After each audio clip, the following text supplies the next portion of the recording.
De la mañana, 11 minutos, 10 y 11 minutos. Vamos a seguir con más en esta jornada y a propósito de este tema que le anunciaba, déjeme presentarle, estamos ya en contacto con el abogado constitucionalista Israel Aquino. Le damos la bienvenida esta mañana. Doctor, ¿cómo está? Buenos días, gracias por el contacto con la red Pío 12. Le saluda aquí en el estudio David Chiri. Buenos días, bienvenido. Estimado David, muy buen día, agradecido por la comunicación, un cordial saludo a la audiencia de Red Pío 12 en Cochabamba y en todo el país. Bien, luego del comunicado del Tribunal Constitucional, ustedes los abogados constitucionalistas tendrán más claro de si dice o no dice, qué es lo que dice finalmente. Algunos de los sectores políticos, sobre todo de gobierno, han interpretado de que este comunicado del Tribunal Constitucional estaría diciendo, o por lo menos comunicando, de que la sucesión de gobierno y cuando accede a la presidencia Yanine Áñez ocurre de manera inconstitucional. ¿Dice esto el comunicado, doctor? El primer elemento, estimado David, que hay que considerar que no es un comunicado de prensa como el que ocurrió en noviembre del 2019. Es una sentencia constitucional plurinacional, ¿no?, que ha sido asignada con el número 052/2021. Y esta sentencia lo que hace es, desarrollar las reglas de la sucesión presidencial en el país, dispuestas en el artículo 169 de nuestra Constitución Política del Estado. A partir de aquí, desarrolla el Tribunal Constitucional este instituto y afirma que en ningún momento puede existir vacío de poder, y además la regla de la sucesión se aplica de manera ipso facto, inmediata, entre a renuncia del presidente al vicepresidente, a renuncia de este al presidente de la Cámara de Senadores,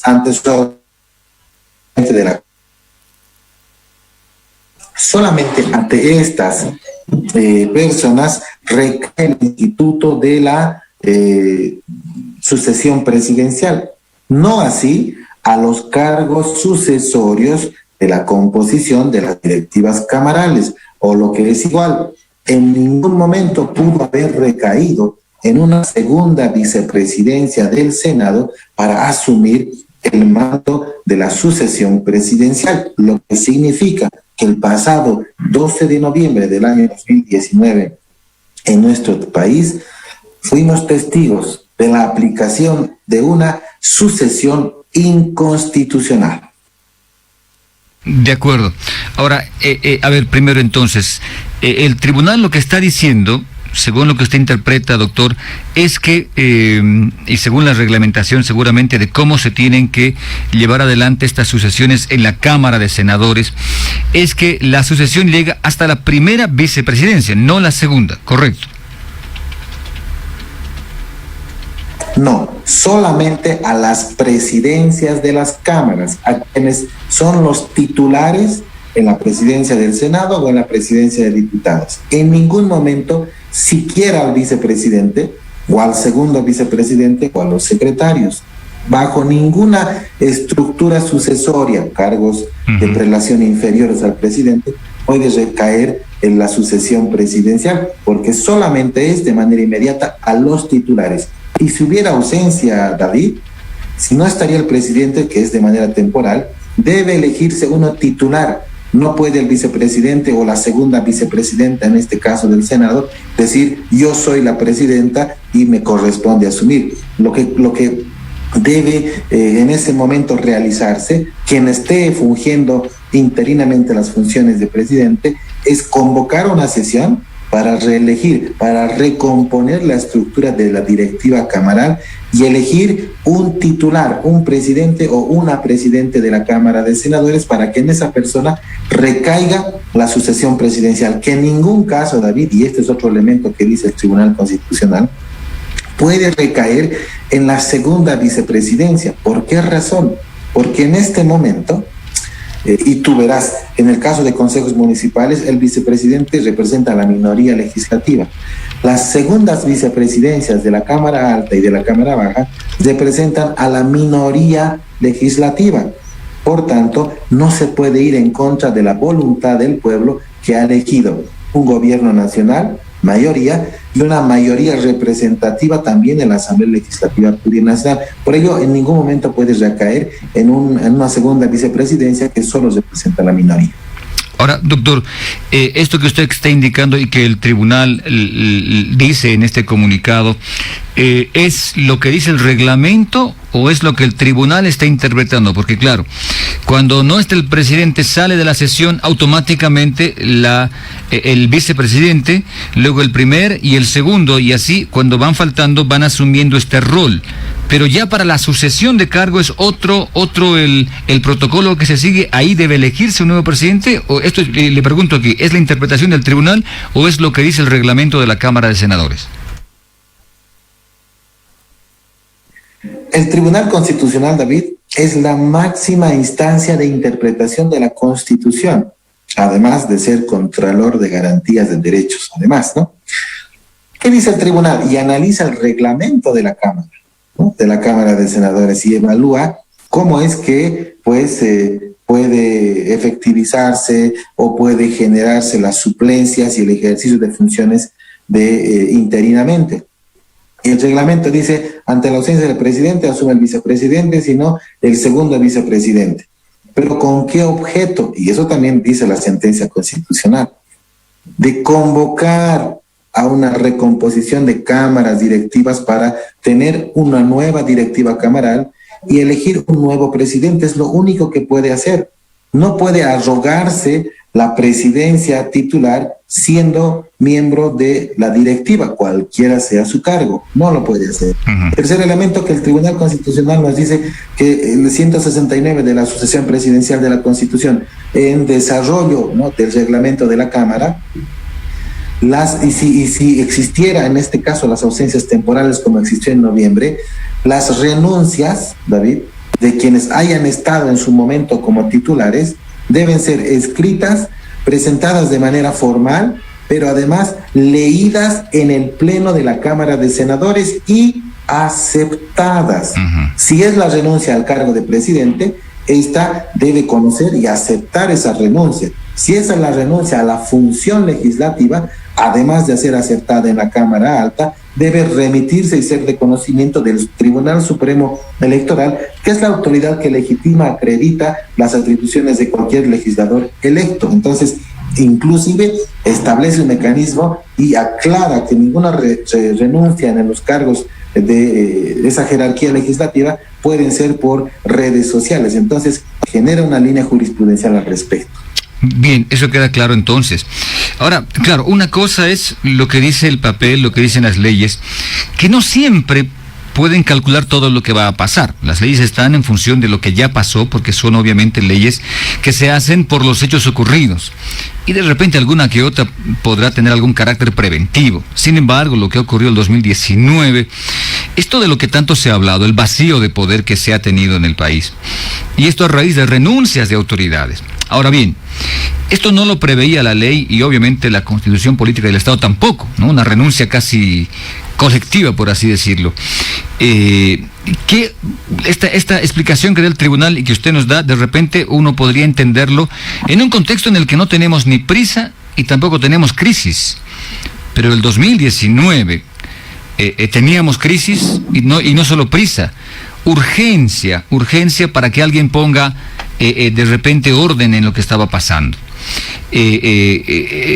A usted como abogado constitucionalista, ¿esta explicación le cuadra, le cabe bien? Es decir, si esto hubiera llegado al 2019, no, ustedes tienen que tomarse el tiempo de recomponer la Cámara, no daba para ese contexto, doctor. Es decir, esto que están dando como respuesta a lo que pasaba, a mí me parece una respuesta como quien dice, bueno, estabas frente al auto que te iba a atropellar, tú debías de primero pensar con calma. No, estábamos en un momento súper, si quieren ustedes, apretado de tiempo, de buscar resultados, soluciones a lo que estaba pasando.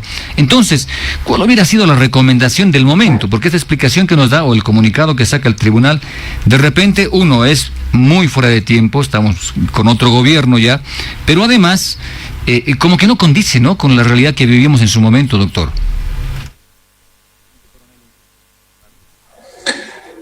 Es una pregunta muy interesante en razón de la retrospectiva política, David.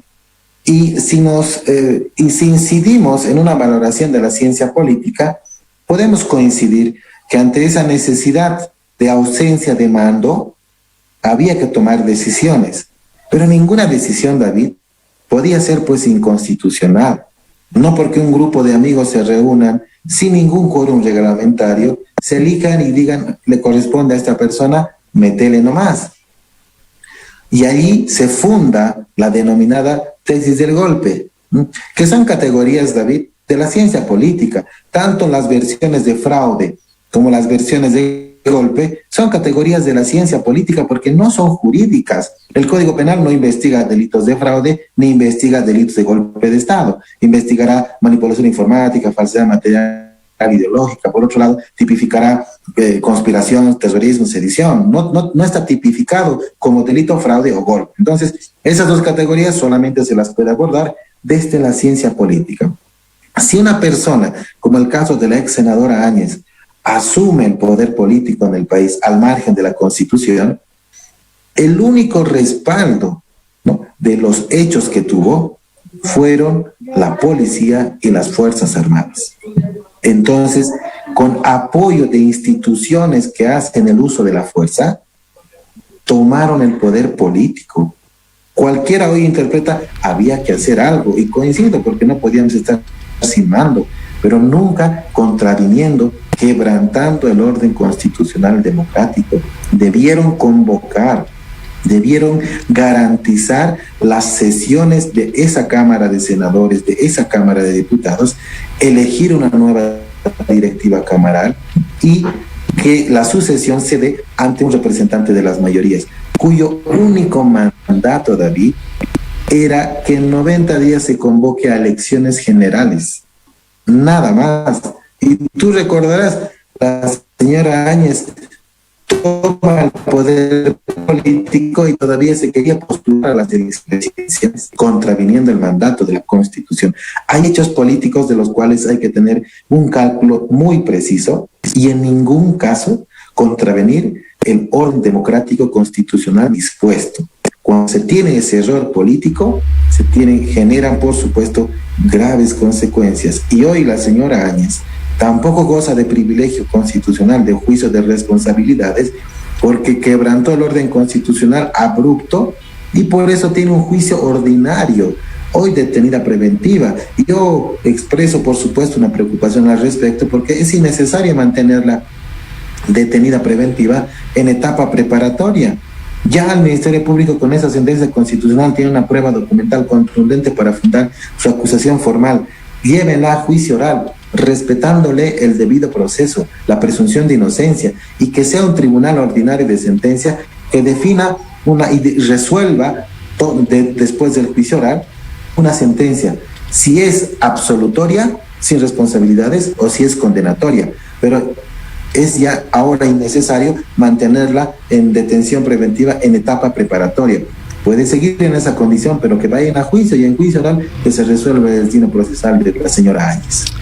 Bueno, doctor, esto que usted me dice inicialmente de que se debió convocar a una sesión y demás, bueno, todavía me parece muy ideal la situación. Sin embargo, claro, guardando siempre el tema de respetar las normas, lo vigente, claro, ahí eso que le decía yo a un principio, de que no siempre se puede porque hay situaciones que la ley no prevé. Bueno, eso por un lado. Del otro lado, esto que usted también decía, doctor, qué importante es, por ejemplo, entender de que se podía convocar y de que, como usted dice, el único respaldo que se tuvo para ese momento fueron la policía y los militares. ¿Qué rol jugaron todos los asambleístas que luego extendieron mandato con documento?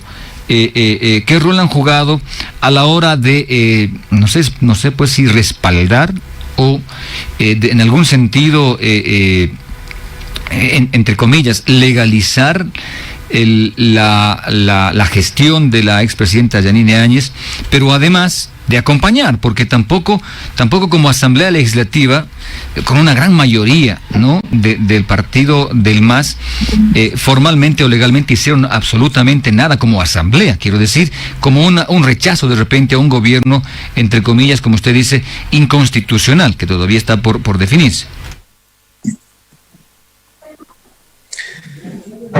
Dos precisiones, David.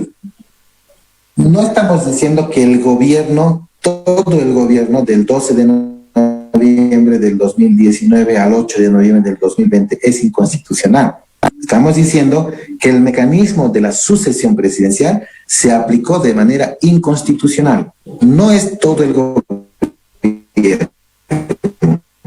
Y ahora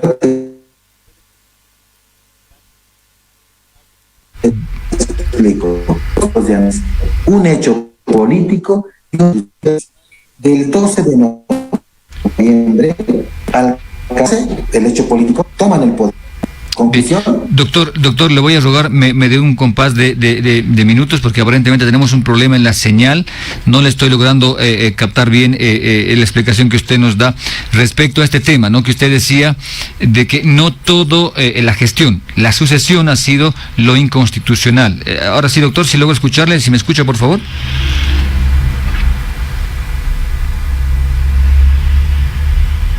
Bien, qué pena. Me parece que hemos perdido la comunicación con el doctor Israel Aquino, abogado constitucionalista. Vamos a intentar la comunicación. Definitivamente hoy no tenemos una buena comunicación para poder conversar con nuestros invitados.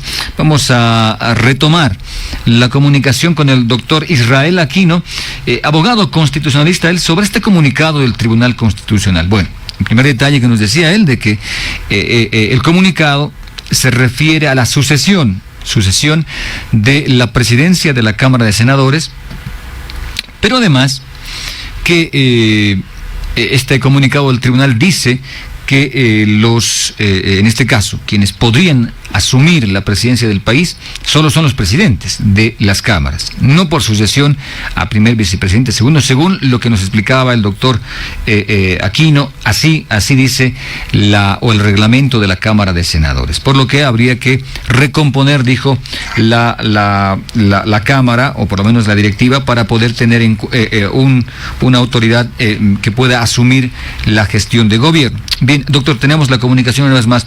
Usted nos explicaba, doctor, que no fue toda la gestión, sino la sucesión de mando fue lo inconstitucional, no así toda la gestión de la expresidenta Áñez. Doctor. Así es, David. Dos periodos, un hecho constitucional, un hecho político y un acto constitucional. El hecho político, el 12 de noviembre, sucesión constitucional. El primer periodo de análisis, del 12 de noviembre al 14 de enero del 2020.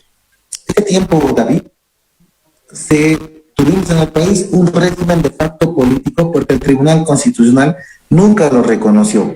Sin embargo, se pusieron en vigencia 3 leyes nacionales, las cuales también las sancionó el legislativo, ¿no? La mayoría del MAS, los 2/3 del MAS. 1266, convocatoria a elecciones generales. 1267, convocatoria a elecciones subnacionales. 1270, de prórroga excepcional en el mandato de ejecutivo, legislativo, alcaldes y gobernadores en todo el país, más allá de 5 años. Entonces, el 15 de enero, ¿qué ocurre, David? El Tribunal Constitucional se vuelve a pronunciar y dice, en control previo de constitucionalidad, ¿esto qué es? El legislativo le pregunta, estoy sancionando una ley para que el tiempo de mandato del poder vaya más allá de los 5 años que permite la Constitución. ¿Qué le dice el Tribunal Constitucional? Excepcionalmente, vamos a prorrogar ese mandato para retornar a la normalidad constitucional. Y las leyes que se sancionaron, estas 3 que te hago mención, gozan de presunción de constitucionalidad. ¿Esto qué es? Son legales hasta que el propio tribunal las declare inconstitucional. Y nunca pasó. Entonces, en ese periodo, del 12 de noviembre del 2019 al 14 de enero del 2020, en ese régimen, 3 leyes se promulgaron, se publicaron y estuvieron en vigencia. Tribunal Constitucional no dijo que no son legales. ¿Qué pasa del 15 de enero del 2020 al 8 de noviembre del 2020?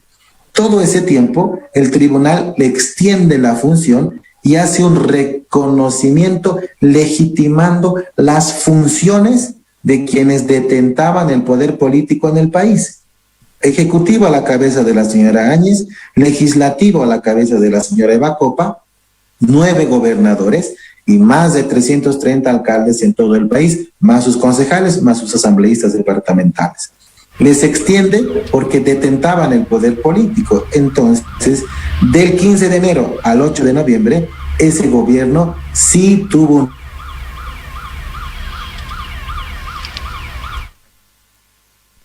Bien, qué pena. Volvimos a perder la comunicación con el doctor Aquino, conversando sobre este particular. Voy a pedirle a la producción, por favor, que nos puedan comunicar a través de otra vía para poder seguir conversando, escuchando. Tengo que irme a esta pausa, regresamos enseguida con más aquí en la radio. No se vayan a ir, doctor, les ruego me tenga paciencia, hemos perdido otra vez la comunicación. Vamos a retornar enseguida aquí en la radio. Esta breve pausa y ya regresamos. Tú y yo en la mañana. Compartiendo nuestros gustos y nuestras necesidades. Gracias por tu sintonía. Pío 12 en directo.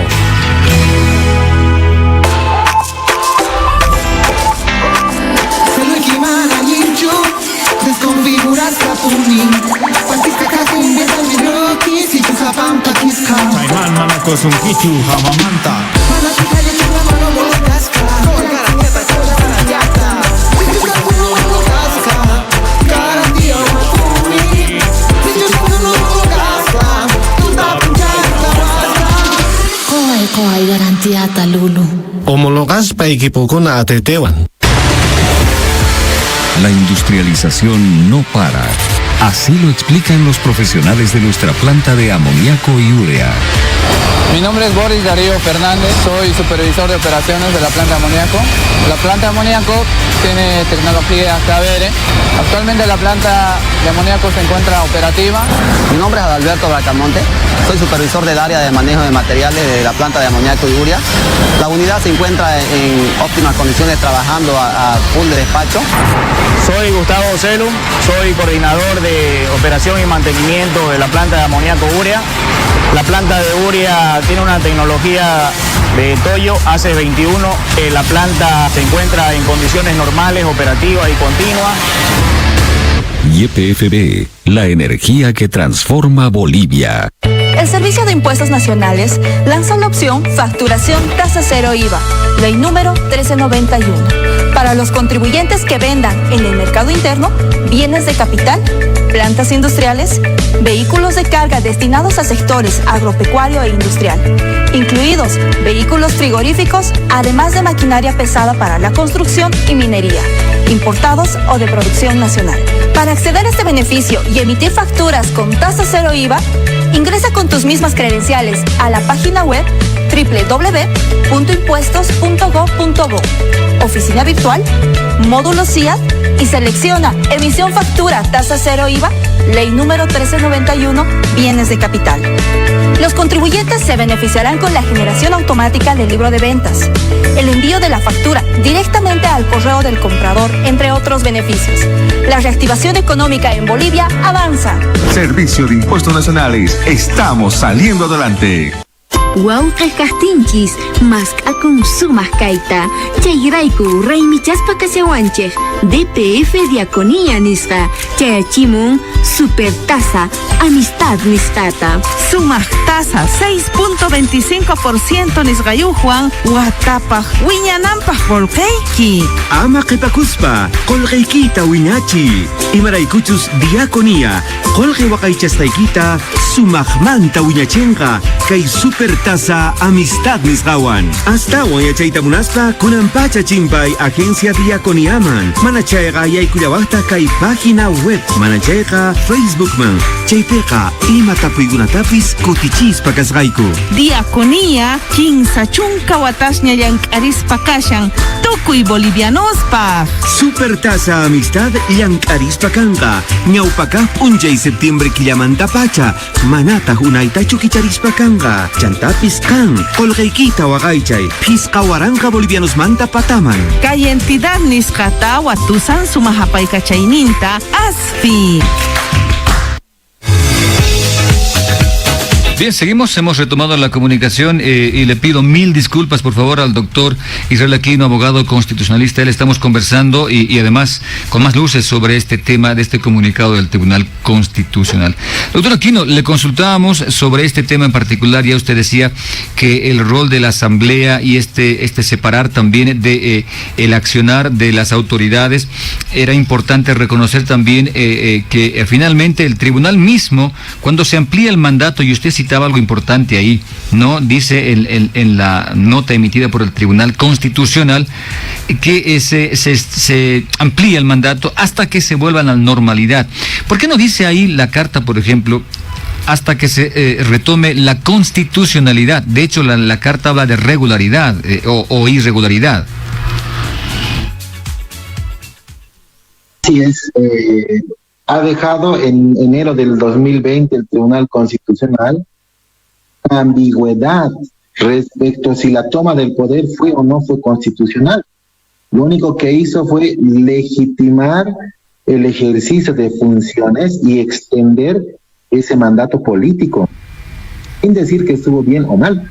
No se pronunció sobre la sucesión, solamente extendió excepcionalmente el mandato. Sin embargo, con esa declaración constitucional se puede intentar desde todo punto de vista.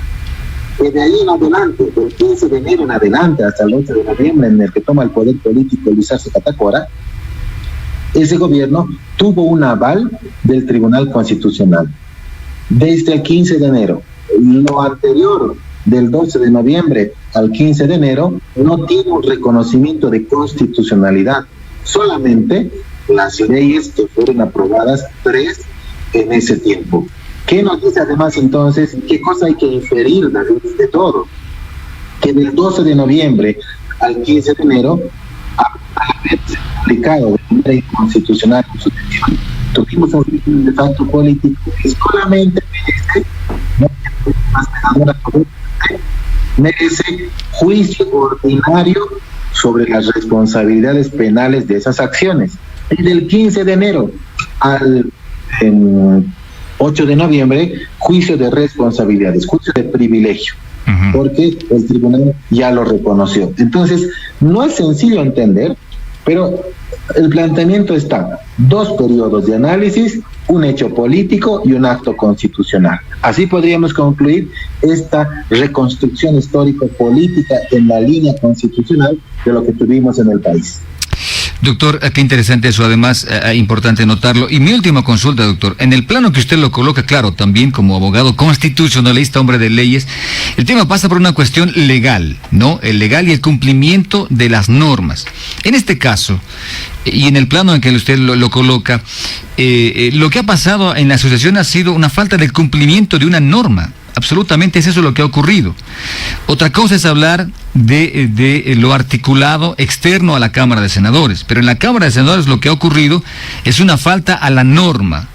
Entonces ahí yo le pregunto, estrictamente en el cumplimiento de normas, y cuando alguien se salte una norma en la Cámara de Senadores, uno puede hablar de pena de cárcel, pena de, no sé, de expulsión, nunca más ser autoridad. ¿De qué se puede hablar cuando alguien se salta una norma o no cumple las normas, se salta normas en la Cámara de Senadores? ¿A cuánto podría llegar una sanción? Bueno, y ahí el Código Penal es claro, David, ¿no? No es que nos ponemos en términos coloquiales y me excusen la audiencia. No es que yo me junte con mi grupo de amigos, con mi comparsa, y definamos tomar el poder político, amarrar con las Fuerzas Armadas y la policía, y me reconozcan y me impongan la banda presidencial militar. Eso no puede quedarse en esa reunión de amigos. Eso tiene que ver con y eso es tipificado por nuestro Código Penal como acciones de conspiración, sedición, terrorismo, incumplimiento de deberes, resoluciones contrarias a la Constitución y la ley, que van en cuanto a la pena desde lo mínimo 8 años según el delito hasta 20 años de presidio. Eso es la realidad, estimado David.